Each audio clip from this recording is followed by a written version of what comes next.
Recientemente, el régimen de Daniel Ortega en Nicaragua expulsó del país y también despojó de su nacionalidad a 222 opositores. Habían pues periodistas, ingenieros, campesinos, era como una mini sociedad, ¿no? El reflejo de que todas las voces están censuradas en el país. Hoy hablamos con la exiliada más joven de este grupo. Ella es Samantha Girón, nos atiende desde New Jersey, en donde se encuentra en estos momentos. Estudiante de periodismo, ya ejercía la profesión, hacía colaboraciones con algunos medios. Samantha, ¿cómo estás? Gracias por estar con nosotros. Gracias a vos, es un gusto poder compartir un poco de nuestra situación y también de mi historia para las personas que te ven, para las personas que te leen. Claro que sí, ¿no? El Diario de Cuba tiene el ojo puesto sobre lo que sucede en el país y nos interesa mucho, por supuesto, tu historia. ¿Por qué estás entre los 222 opositores expulsados y fuiste despojada de tu nacionalidad? Bueno, para poderte contestar esa pregunta me tengo que remontar a abril del 2018 y es el hecho de que yo fui una joven más estudiante que en ese momento salimos a las calles porque estábamos inconformes con lo que estaba haciendo el régimen, con las reformas al INS y cómo se golpeó y maltrató a los ancianos en ese momento, y luego el descontento social. Entonces yo fui una de esos miles de nicaragüenses que, como bien mencionabas vos, no solo éramos estudiantes, eran campesinos, trabajadores, personas, adultos mayores, jóvenes, todo lo que vos te imaginas, el reflejo completo de una sociedad.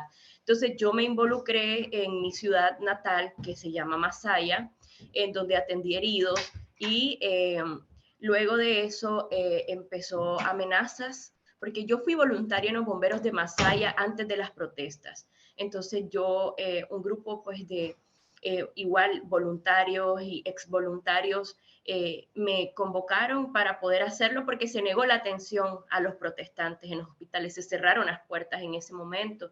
Entonces yo eso fue lo que hice inicialmente y eso, o sea, me acarreó persecución y amenazas y me tuve que exiliar primero en Costa Rica, en donde estuve exiliada 2 años.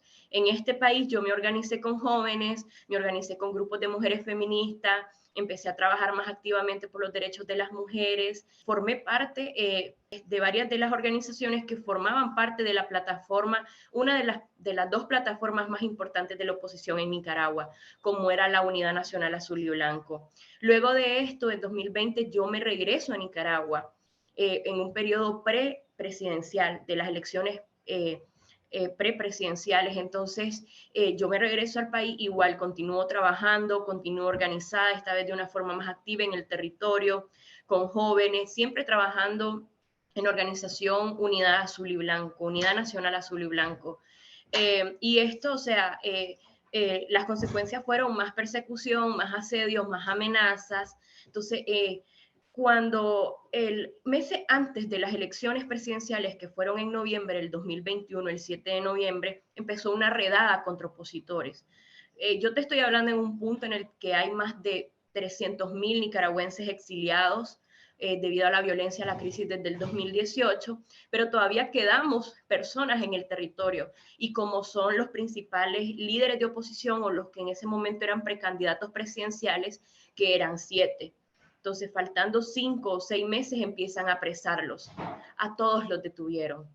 A todos, unos casa por cárcel y otros los llevaron al chipote o las celdas de auxilio judicial, como se conoce, bien famoso en Nicaragua, de hecho, por todo esto que ha ocurrido. Y empiezan también a arrestar a los demás líderes, líderes estudiantiles, de territorio. O sea, fue una cacería. Yo logré todavía, cuando empezaron las detenciones de los precandidatos, salir, o sea, del círculo y poder estar un poco segura, pero eso no me valió porque decidí quedarme en Nicaragua. Entonces, a los 5 meses de todo esto, a mí me secuestran, porque fue un secuestro. Entonces, así es que yo caigo detenida 1 año y 3 meses. Y luego, ya en 9 de noviembre del 2023, del 2021 al 9 de noviembre del 2023, es que deciden expulsarnos hacia Estados Unidos, supongo que con algún tipo de negociación. Estando en el aire no nos informan, nos quitan la nacionalidad, nos vuelven apátridas, nos quitan todo lo que nos corresponde legalmente como nicaragüenses y nos borran de todos los registros públicos.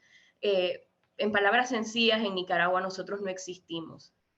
No, y claro, y por supuesto que esto tiene connotaciones también para las personas que quedan allí, ¿no? De la familia de cada uno de ustedes. Son historias bastante tristes para todos. El tiempo que estuviste detenida, o sea, ¿cómo fue? ¿Tuviste un abogado? ¿Cómo fue ese proceso? ¿Cómo lo recuerdas? ¿Cómo era el trato? Bueno, yo pasé por varios procesos desde mi detención. En primer lugar, a mí me llevan a las celdas de auxilio judicial, en donde pues, me ponen uniforme, me toman fotos, me toman todas mis huellas biométricas, todo lo que se hace en un proceso de detención. Me hacen firmar varios documentos donde dice de lo que a mí me están acusando.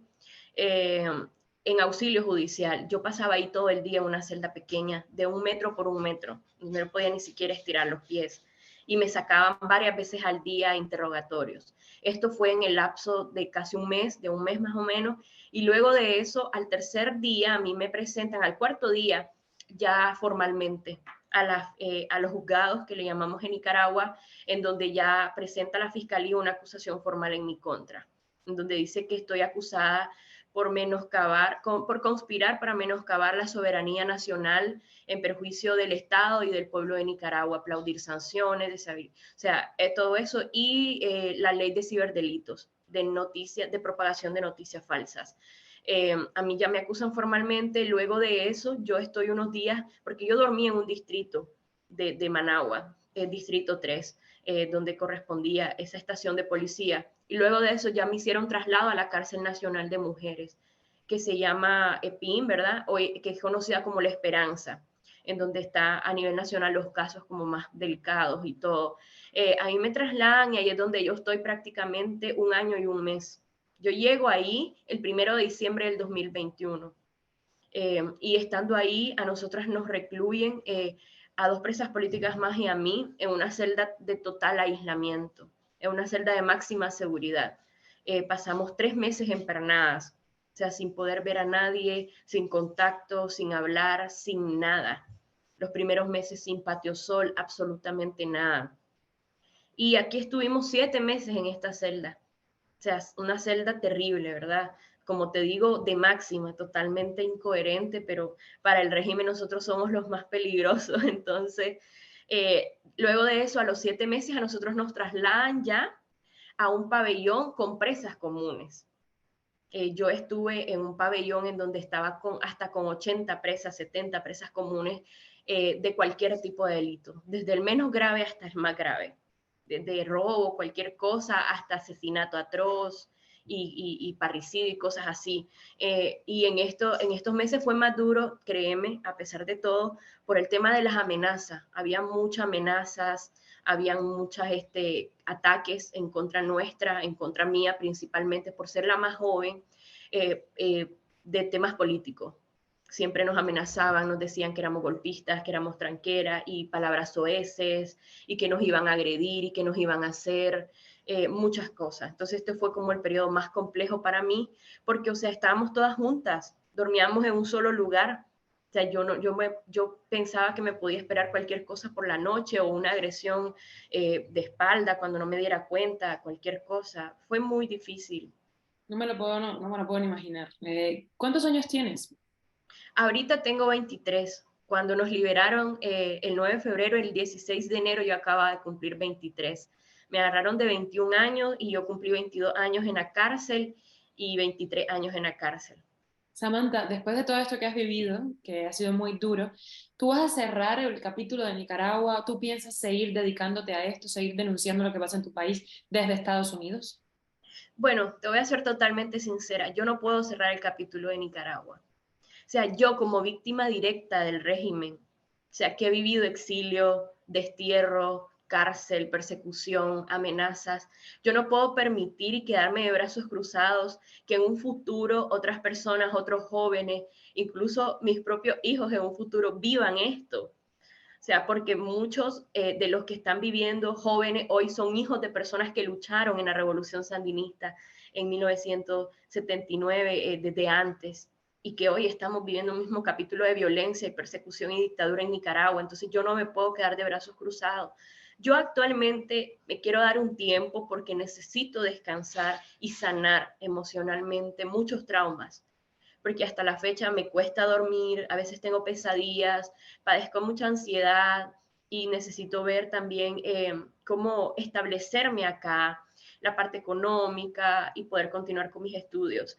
Estados Unidos es un país muy complejo, es muy difícil para los latinos, para las personas, creo que en general que somos extranjeras, es un sistema totalmente distinto al que estamos acostumbrados y es un país en el que no importa si sos político, defensor, o sea, tenés que también sobrevivir.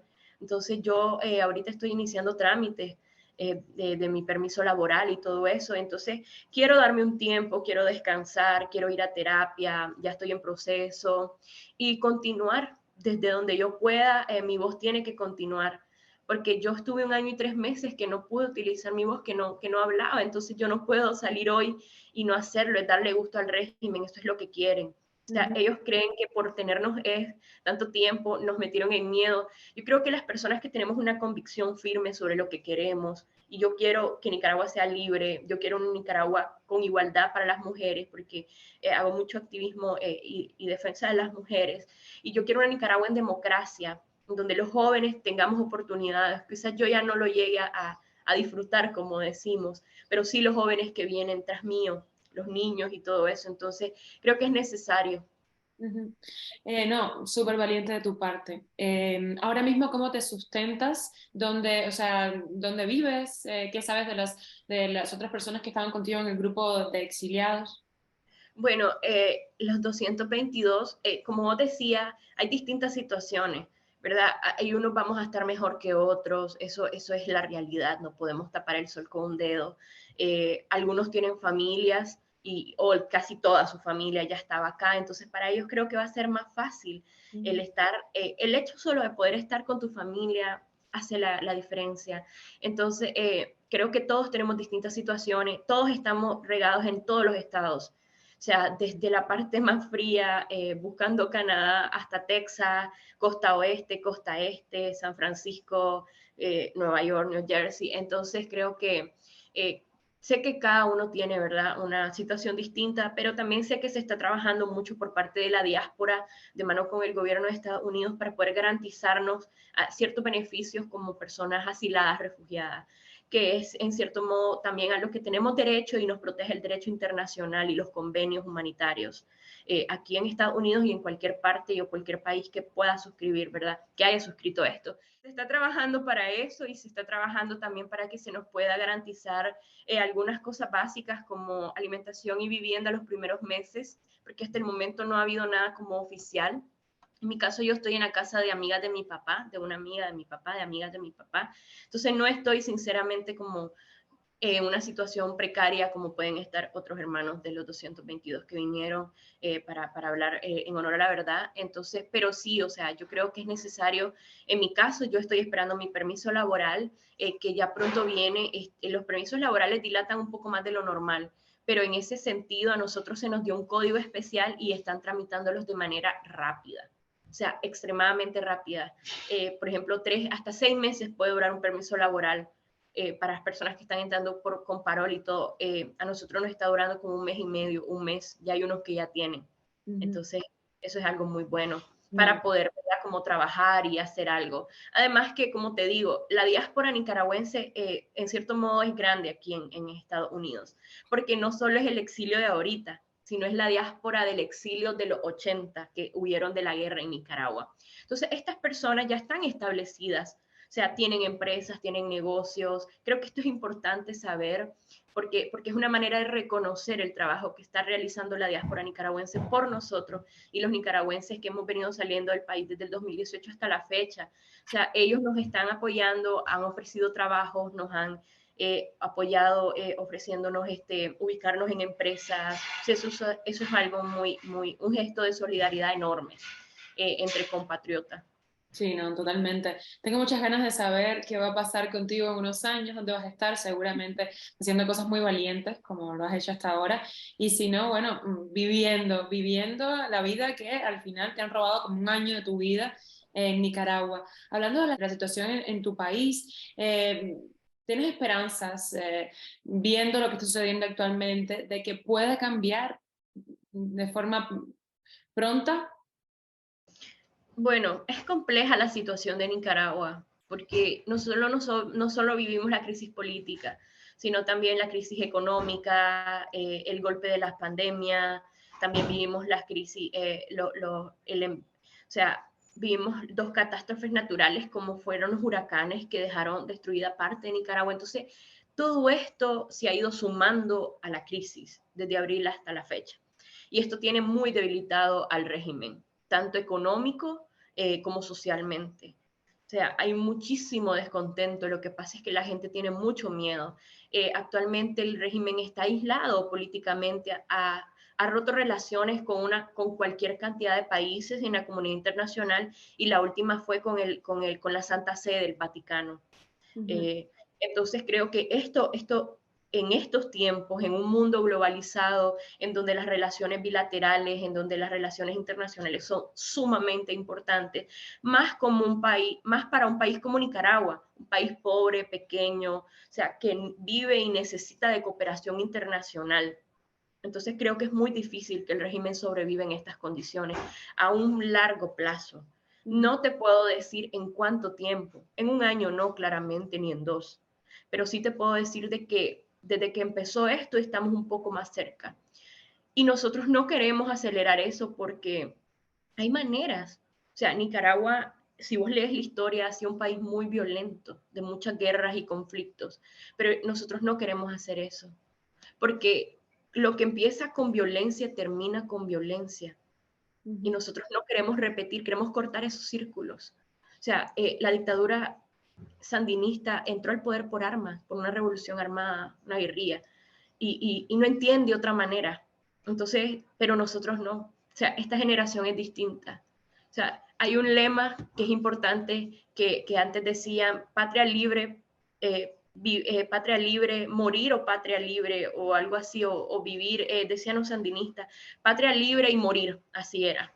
Entonces nosotros hemos hecho algo como muy como comparativo y nosotros decimos patria libre y vivir. O sea, no estamos de acuerdo en eso. Entonces, vamos a seguir presionando por la vía diplomática, por la vía pacífica. Queremos una transición pacífica para que por primera vez en Nicaragua se encuentre una estabilidad social y política, lo que no ha habido nunca. O sea, optamos por elecciones democráticas, optamos por un cambio. Hay mucho que se ha trabajado y como oposición seguimos organizándonos y seguimos trabajando porque queremos tener listo esto para cuando sea el momento. Yo no te puedo decir si es pronto, lo que te puedo decir es que sí está muy cerca, pero es muy complicado, porque además Nicaragua es el país de la sorpresa. Uno desayuna con noticias que uno diría, chico, o sea, ¿cómo es posible que esto ocurra? Parece irreal. Yo creo que para ustedes lo fue. ¿Cómo es posible que Nicaragua haya expulsado 122 presos políticos y los haya mandado a Estados Unidos en un avión directo? O sea, vos escuchas eso y parecería como algo fantasioso, pero es la realidad. Ujú. O sea, esto es Nicaragua. Sí, en Cuba también tenemos esto de patria y vida, porque pues la frase es patria y muerte, ahí tenemos un paralelismo. Muchísimas gracias por tu trabajo, por tu constancia, por estar con nosotros en Diario de Cuba, compartir tu historia. Como última pregunta, ¿sigues en contacto, por supuesto, con los 200, o sea, con los 221 nicaragüenses que salieron contigo, ¿no? O sea, tienen como un grupo, una comunidad en donde hablan. Sí, de hecho sí, todos estamos en comunicación, todos nos estamos escribiendo, o sea, porque en este grupo, o sea, ahí está mi mejor amigo, están muchos amigos, o sea, personas que nos queremos mucho y que no podemos perder la comunicación y que estamos realizando acciones en conjunto, o sea, estamos como que tratando, ¿verdad?, de colaborar hasta donde podemos, a pesar de cómo estamos apenas acomodándonos. Y bueno, y decirte que toda mi admiración al pueblo cubano, o sea, que no me imagino lo duro que debe ser tantos años si nosotros lo hemos sentido de esta manera. Y mi admiración también, o sea, para antes del 2021 recuerdo las protestas, como la gente salió, me duele mucho la situación que se vive, ya incluso en la parte humanitaria. Y te cuento que eso es mi mayor miedo en Nicaragua, que nosotros lleguemos a esos extremos. Y por eso te digo, no podemos quedarnos callados y quedarnos de brazos cruzados. Este es el momento de seguir trabajando y luchando para evitar este tipo de situaciones.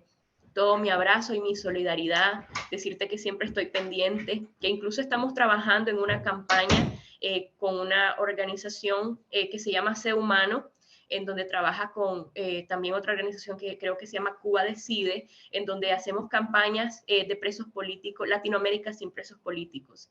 Hace poco se inauguró un mural en Costa Rica en donde está pintada una presa política cubana, una presa política venezolana, y en este caso me pintaron a mí como excarcelada política nicaragüense.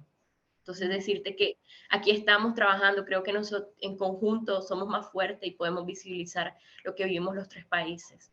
Sí, ¿no? Pequeñas cosas en pequeños lugares, pues cambian grandes fenómenos. Que así sea. Muchísimas gracias de nuevo por tu historia tan inspiradora, por tu tiempo y por supuesto nos mantenemos en contacto. No, gracias a vos. Un abrazo, estoy a la orden.